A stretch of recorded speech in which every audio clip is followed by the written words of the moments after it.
रायजोआव सोलोंथाइ बिफानाव मा सोलिदों सोलोंथाइ बिफाननि मन्थ्रिनि जिल्लायावनो जानाय आदारनि मुङाव जाख्ल'नायनि सोराङाव फैदों होननानै रायजो राजाया बुंथिदों फरायसालियाव फरायसाफोरनो जाहोनो लाबोनाय आदार माइरंखौ गाहाय फोरोंगिरि बुबन दलिया बस्था बस्था गलायाव फानखोमादों होननानै फोरमायदों धेमाजि जिल्ला मुरखं सेलेक्ट सोलोंथाइ केन्द्र 2 नं मिलनपुर गुदि फरायसालियाव जानाय आदारनि मुङाव जाख्ल'नाया सोराङाव फैदों फरायसालिनि गाहाय फोरोंगिरि बुबन दलिया फरायसुला फरायसुलिफोरनो नांगौ बायदि आदार जाहोयैनि अनगायैबो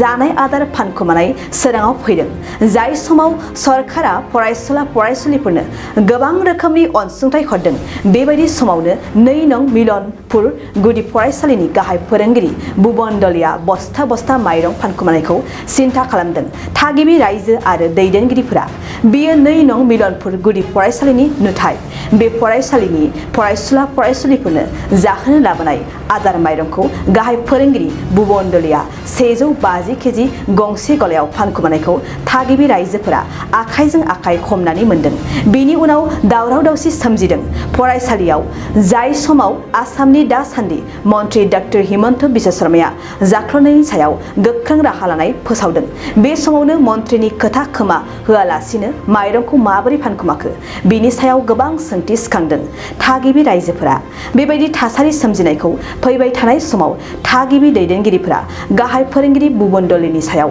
माबायदि राहा लानाया जागोन बेखौ उननि समाव मोनथिसिगोन होननानै फोरमायो বুজিছো আপুনি মোবাইলত সাংবাদিকৰ মোবাইলত আপুনি লগাব নোৱাৰিব আপোনাৰ বিদ্যালয়ৰ পৰা 3 বেগ চাউল বিক্ৰী হৈছে কি কাৰণত হৈছে কওক এটো মই নাজানো আপুনি প্ৰধান শিক্ষক হয়নে নহয় মই প্ৰধান শিক্ষক হয় কিন্তু আপোনাৰ নামটো জনাব আপোনাৰ নামটো জনাওকচোন মোৰ ভুৱন দলে আপোনাৰ বিদ্যালয়ৰ পৰা আপুনি প্ৰধান শিক্ষক হয় কিন্তু আজি ৰাতিপুৱা 3 বেগ চাউল আপোনাৰ পৰা বিক্ৰী হৈছে এইটো ৰাইজে হাতেলুতে ধৰা পেলাইছে আপুনি কি ক'ব এই মুহূৰ্তত এইটো মই নাজানো না আপুনি প্ৰধান শিক্ষক হৈ পিনি কেনেকৈ নাজানিব মই সভাপতি আৰু দুজন মিস্ত্ৰী চাবিটো দিছিলোঁ চাবি দিওঁতে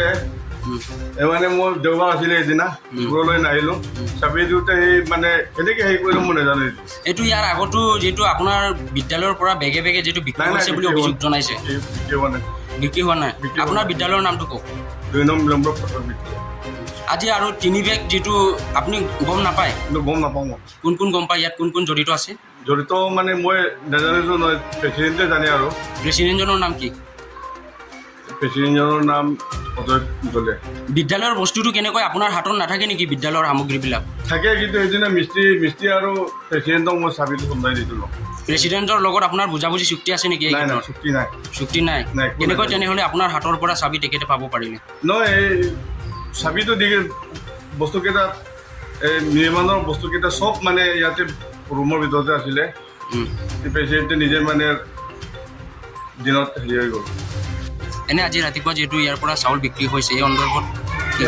মই এইটো গম পাম মই তদন্ত কৰি ধৰা পৰিছোঁ বাৰু বিষয়টো সংগঠনৰ অৱগত কৰি চবেই একেলগে ধৰা পৰি এইটো কামটো গাঁৱৰ পৰা কোনে কিনিছিলে গাঁৱৰ পৰা এইটো গাঁৱৰ দোকানী এজনৰ লগত মানে কিবা কৰিছে মানে লেনদেন কৰি বেলেগৰ লগত চাপ্লাই কৰিছে কিমান বেগ আজি ৰাতিপুৱা গৈছে 3 বেগ গৈছে মধ্যাহ্ন ভোজন দিয়ে নাই মধ্যাহ্ন ভোজনটো এমাহৰ মূৰত 3-4বাৰ হয় নেকি চবৰ মানুহটো গম পাওঁ বাৰু এমাহৰ মূৰত 3-4বাৰ দিয়ে 3-4বাৰে কিন্তু মধ্যাহ্ন ভোজনৰ কাৰণে কিন্তু যেনেকৈ গাইডলাইন মতে আছে ফল মূল বা কিবা কণী চনি এইবিলাকটো একদম এবাৰো নিদিয়ে আৰু এবছৰত এবাৰো নিদিয়ে নে কেনেকৈ গাফিলতি চলি আছে नोंथाङा सरकारि साख्रि नागिरदोंना नोंथांनि थाखाय मोनसे गोजोनथाव खौरां नोंथांनि थाखाय दं एडुकेट पॉइंट जेराव नोंथाङा सोलोंथाइ लानायनि गेजेरजों सरकारि साख्रिनि गुबुन गुबुन रोखोमनि गोब्राब आनजादफोरखौ उथ्रिसारनो हागोन आरो गावनि आथिङाव गसंथानो हागोन बे एडुकेट पॉइंटआव नोंथांमोना SSC bank PO bank clerk bank SO UPSC FSC defence railway state insurance AAO ADO असिस्टेन्टजों लोगोसे स्टेट लेभेल जब आरो माखासे सरकारि साख्रिनि आनजादाव गोनांथि जानाय आयदाफोराव सोलोंथाइ लानो हागोन मख'नो गोनांदि बे सोलोंसालियाव साख्रिनिल' नङा बेयाव एमबिए आरो सैनिक स्कुल बायदियाव एडमिशननि थाखाय एन्ट्रेन्स होनो थाखायबो सोलोंथाइ लानो हागोन। बे सोलोंसालियाव गाहाम थाखो खथानि सुबिदा दं आरो सम मथे नोंथांनि सोलोंथाइखौ बे सोलोंसालियाव होनाय जागोन। बेखौबो मिथिनांगोन दि बे एडुकेयार पइन्टआव सोलोंथाइ लानानै बावैसो 2021-22 इं मायथाइनि SSC GDनि आनजादाव गासै 11 सा सोलोंसाफोरा उथ्रिसारनो हादों। बारा नङा गासै 15,000 रांजोंनो नोंथाङा बे सोलोंसालियाव 6 दानसिम सोलोंथाइखौ लानो हागोन। बे सोलोंसालिया क'क्राझार, बरपेटा रड, गवालपारा आरो बङाइगावआवबो दं। क'क्राझाराव सोलोंथाइ लानो गोसो गुदुं जानाय सुबुंफोरा 70020261133 9101536360 70020261133 9101536360